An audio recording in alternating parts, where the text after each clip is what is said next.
দেখে মনে হবে গঙ্গার উপর ভাসমান এক শিব মন্দির। আজ আমি আপনাদের পশ্চিমবঙ্গের এমন একটি জায়গার সন্ধান দেব যেখানে আপনি প্রবেশ করলে 12টি জ্যোতির্লিঙ্গ একই জায়গায় দেখতে পারবেন। গঙ্গা নদীর উপর অবস্থিত এই মন্দির থেকে এক প্রান্তে তাকালে আপনারা হাওড়া ব্রিজের এরকম ভিউ দেখতে পারবেন। তার সামনে দাঁড়িয়ে এত বড় শিবের একটা মূর্তি। তা কি করে যাবেন এখানে, চলুন একটু আলোচনা করা যাক।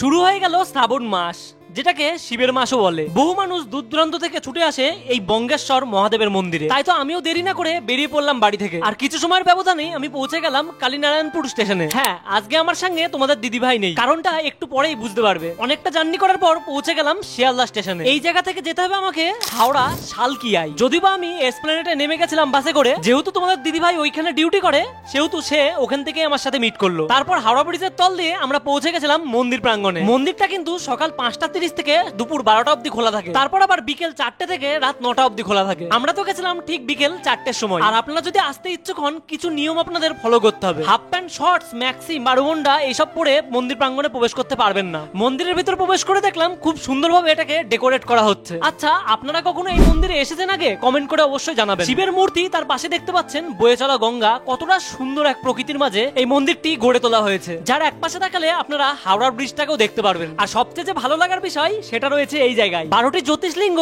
আপনারা একই স্থানে কিন্তু দর্শন করতে পারবেন। আপনারা কে কোথা থেকে ভিডিওটি দেখছেন অবশ্যই কমেন্ট করে জানান। মন্দিরে ফটোগ্রাফি এবং ভিডিওগ্রাফি অ্যালাউ থাকলেও যদি আপনি প্রফেশনাল মুজরা আর্টিস্ট হয়ে থাকেন তাহলে মন্দিরে এসে সেটা প্রয়োগ করার চেষ্টা করবেন না, নইলে আপনাকে মন্দির প্রাঙ্গণ থেকে বাইরেও চলে যেতে হতে পারে।